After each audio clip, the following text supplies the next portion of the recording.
आज हम बात करेंगे कुछ बहुत ही basic. What is a blockchain? आखिर ब्लॉकचेन होता क्या है? क्या है ब्लॉकचेन?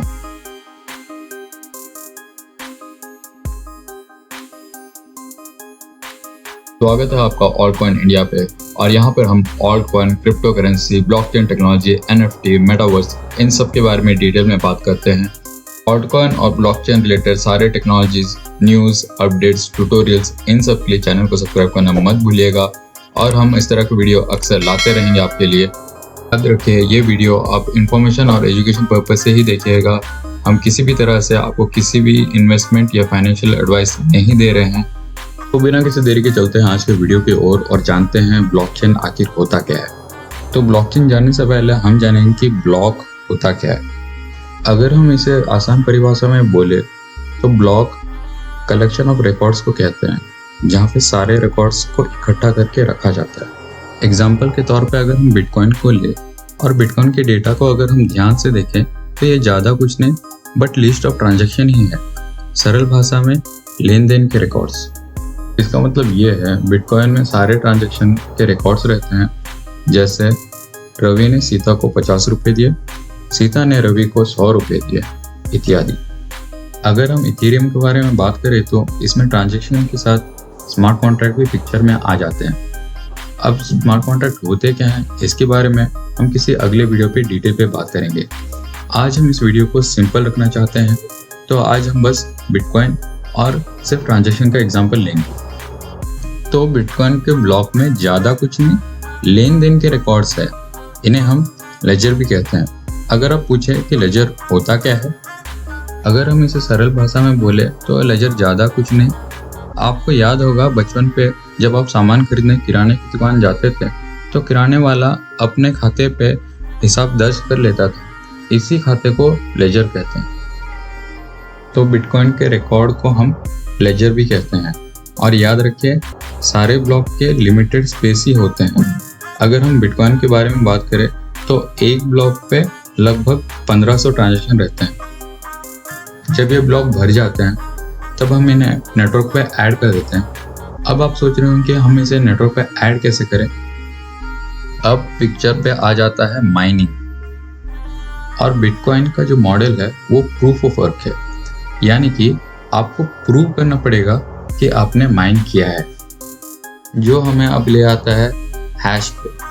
अब हैशिंग फंक्शन होता क्या है?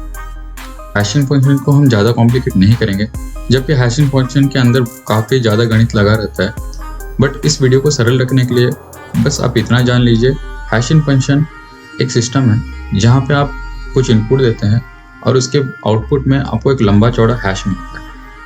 हैशिंग फंक्शन को आप सिंपली ऐसा मान लीजिए एक बहुत ही कॉम्प्लिकेटेड पासवर्ड। एग्जाम्पल लेके चलते हैं, सीता ने रवि को 100 रुपये दिए, तो उसका हैश आउटपुट कुछ ऐसा दिखेगा। एक और एग्जाम्पल लेके चलते हैं जहां हम इनपुट डालते हैं alt coin India is the best crypto channel, तो उसका हैश आउटपुट कुछ ऐसा दिखेगा। सरल भाषा में अगर कहूँ तो हैशिंग फंक्शन के कैलकुलेशन काफ़ी टाइम और कंप्यूटिंग पावर लेते हैं। जो अगली बात आपको जानना है ब्लॉकचेन पे वो है डिसेंट्रलाइज्ड। अब डिसेंट्रलाइज्ड होता क्या है, इसे ज़्यादा कॉम्प्लिकेशन नहीं करेंगे। तो पहले हम जानेंगे सेंट्रलाइज्ड किसे कहते हैं। सेंट्रलाइज्ड को अगर हम सिंपली देखें तो किसी एक एंटिटी या किसी एक इंसान के हाथ पे कंट्रोल होना। एक छोटा सा एग्जांपल लेके चलते हैं। आपको याद होगा बचपन पे आपके टीचर के पास सारा पावर था कि आपको कितने मार्क्स दे। अगर वो आपको पसंद करता है तो आपको ग्रेस मार्क्स दे सकता है, अगर वो आपको पसंद नहीं करता तो मे बी आपके मार्क्स भी कम भी कर सकता है। तो इसी को कहते हैं सेंट्रलाइजेशन या फिर सेंट्रलाइज्ड। तो अब डिसेंट्रलाइज्ड का मतलब क्या होगा? जैसे सेंट्रलाइज्ड में एक इंसान के पास पावर हुआ करता था, अब डिसेंट्रलाइज्ड में एक से ज़्यादा लोगों के पास पावर होगा। फिर से हम एग्जाम्पल की तरफ वापस चलते हैं। मान लीजिए आपके टीचर की जगह आपके सारे दोस्त आपके पेपर को एक एक करके चेक करते हैं। तो इससे होगा क्या? टीचर चाहे तो भी आपको कम मार्क नहीं दे सकता, क्योंकि आपके सारे दोस्तों ने एक एक करके इस पेपर को वैलिडेट किया है। इसी को ही डिसेंट्रलाइज्ड कहते हैं, यानी कि किसी एक इंसान के पास सारा बिटकॉइन ट्रांजैक्शन होने की जगह सारे लोगों के पास बिटकॉइन ट्रांजैक्शन होगा। यानी कि कोई भी चाहे तो बिटकॉइन को माइन कर सकता है और कोई भी चाहे तो ब्लॉकचेन पे अपना वोट दे सकता है। अब आप सोचेंगे कि आपके टीचर की जगह आपके दोस्त क्यों आपके पेपर को चेक करेंगे, क्योंकि उनके भाग लेने पे उनको इनाम पे पैसे दिए जाएंगे। ठीक इसी कॉन्सेप्ट पे ब्लॉकचेन भी काम करता है।